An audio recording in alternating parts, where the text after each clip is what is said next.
उपदेश किया है। किस प्रकार से आपको अपने माता पिता की मर्यादा को रखना है। जानकी जैसी मर्यादा रखने वाला कोई हुआ नहीं दूसरा। क्यों? जनक जैसे सम्राट की, राजा की पुत्री राम को वनवास हुआ था, चाहती तो कहती कि मुझे तो नहीं हुआ है, हम मायके राजा के यहाँ रह लूंगी, लेकिन उन्होंने ऐसा नहीं किया।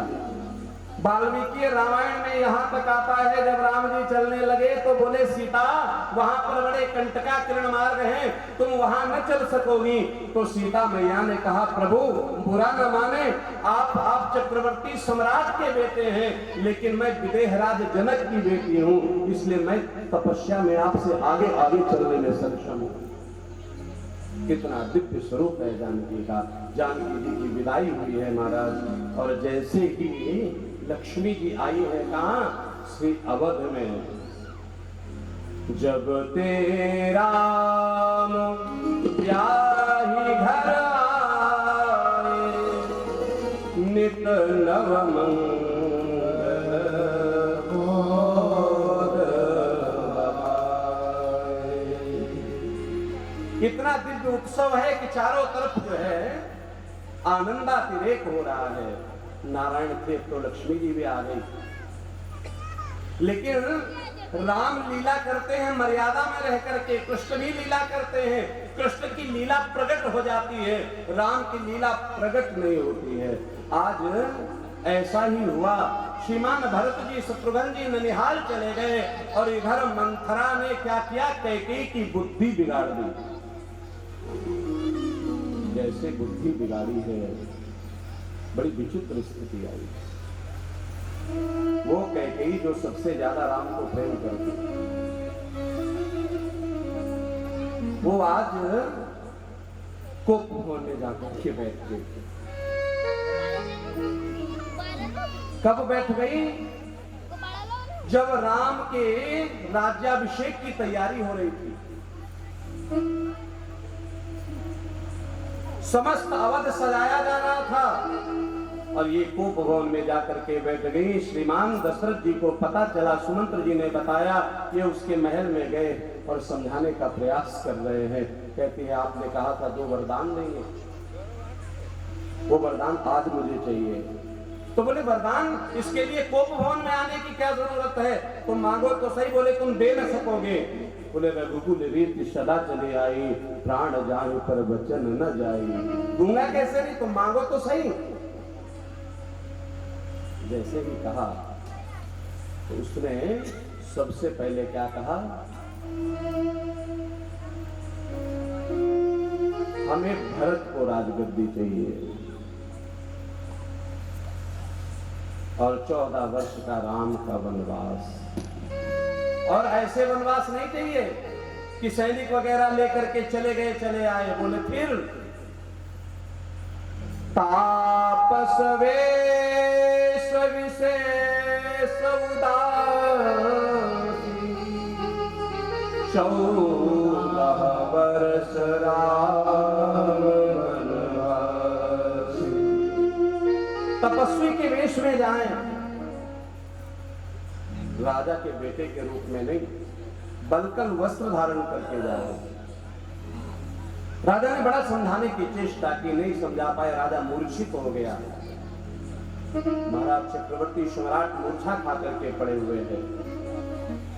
इधर समस्त महल के लोगों ने देखा कि आज रात्रि पूरी बीत गई, प्रातः काल होने को है, महाराज जी महल से बाहर नहीं आए। कैकेयी ने बुलाया था, लेकिन जाने क्या बात हुई। सुमंत्र जी ने जाकर के देखा, राजा मूर्छित पड़े हुए हैं। राम जी को बताया, प्रभु आप ही चल करके देखिए, हम क्या बतावे, हम सक्षम नहीं है इस परिस्थिति को समझ पाने में। तब तक कैकेयी ने जो भी आता उससे वो पूछता, महाराज दशरथ की स्थिति कैसे हुई? बोले कैसे क्या हुई? इन्होंने कहा था कि हम आपको 2 वरदान देंगे, मैंने मांगा, दे नहीं सके, मूर्छित हुए पड़े हैं, हम इंतजार कर रहे हैं कि कब मूर्छा इनकी भंग हो और ये हमको वरदान दें। राम जी आए, दशरथ जी के मुख पर जल का छींटा मारा है और कहा, पिता आप क्यों चिंता करते हो? जो मां कह रही है मान क्यों नहीं लेते? राम जी के मुखमंडल की तरफ देख करके फिर से दशरथ जी ने अपने नेत्रों को बंद कर लिया, कुछ बोल न सके। इधर सारे लोग तैयारी कर रहे हैं। उर्मिला बड़ी दिव्य चित्रकार है महाराज। वो क्या कर रही है? भगवान राम का और जानकी जी का सिंहासन पर बैठा हुआ चित्र बना रही है कि जब हम लोग भेज देते हैं ना, कोई दायित्व नया निर्वहन करता है, कोई गुलदस्ता देता है, कोई फूल देता है, कोई तस्वीर देता है, तो उर्मिला के मन में है कि दिव्य तस्वीर बना करके हम अपने राघवेंद्र सरकार को, अपनी बहन जानकी को देंगे। लक्ष्मण जी को जब ये बात पता चली कि राम जी बन जाएंगे, लक्ष्मण जी ने भी निर्णय कर लिया। क्यों? क्योंकि नारायण बिना शेष के नहीं रह सकते,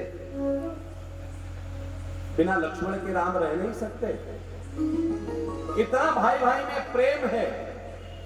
अब निकल पड़े। सोचा जाकर के उर्मिला को बता तो दूं, और जब जाकर के देखा उर्मिला को भी सूचना नहीं है कि राज्य में क्या घट रहा है। महल में वो दिव्य मूर्ति बना रही थी महाराज। दौड़े दौड़े लक्ष्मण जी गए और लक्ष्मण जी ने आवाज लगाई उर्मिले, और उर्मिला लक्ष्मण जी की तरफ घूमी तो लक्ष्मण जी का हाथ उर्मिला के हाथ में पकड़ी हुई स्याही से टकरा गया और वो स्याही उछल करके उस चित्र पर महाराज पड़ी और वो जो चित्र था पूरा बिगड़ गया। उर्मिला ने लक्ष्मण जी की तरफ देखा, स्वामी ये क्या? लक्ष्मण जी के नेत्र सजल हो गए। बोले, जाने अनजाने जो भी हुआ है सही ही तो हुआ है। अरे सही क्या हुआ स्वामी? सिर्फ मुकुट लगाना ही तो शेष रह गया था, बाकी तो मैंने दिव्यता से तस्वीर बना दी, मैंने चित्र बना दिया। तो पता है लक्ष्मण जी ने कहा, देवी बस वही तो बताने आया हूं कि राम के सर पर अब मुकुट नहीं चढ़ेगा। कैकेयी मैया ने वनवास मांग लिया है, राम वन जा रहा है। समस्त रघुकुल के लोग आज मंथरा को गालियां दे रहे हैं, कैकेयी को गालियां दे रहे हैं। राम ने वलकल वस्त्र पहन लिए, महाराज चलने को हुए, सीता चरणों में लेट गई। प्रभु हम नहीं रह सकते। क्यों? हमारा पाणी ग्रहण संस्कार हुआ है। सुखम दुखम समय कृत्वा लाभा लाभो जया जयो। सूखी रोटी भी खाना हो तुम खाए, लेकिन जो पत्नी पति का साथ छोड़ देती है उससे निकृष्ट इस जीवन में दूसरा कोई नहीं। और अपनी पत्नी को रोगी समझ करके, शास्त्र कहता है रोगी समझ करके, असहाय समझ करके, अपने कार्य में सहयोग नहीं करने वाली समझ करके जो पत्नी अपने पति का परित्याग करती है अथवा जो पति अपने पत्नी का परित्याग करता है, घोर नरक के वासी होते हैं। मैं साथ नहीं छोड़ सकती, मैं साथ चलूंगी। राम जी ने बड़ा समझाया। तो पता है हमारे लिए अवध कहां है? तो जहां राम है वहीं अयोध्या है, सीता जी साथ है। राम लक्ष्मण चलने को हुए, तब तक देखा वलकल वस्त्र धारण करके लक्ष्मण जी भी तैयार है। भरत शत्रुघ्न तो थे ही नहीं। मैं भी चलूंगा। बहुत समझाया लेकिन माने नहीं। सुमित्रा जी ने आकर के कहा,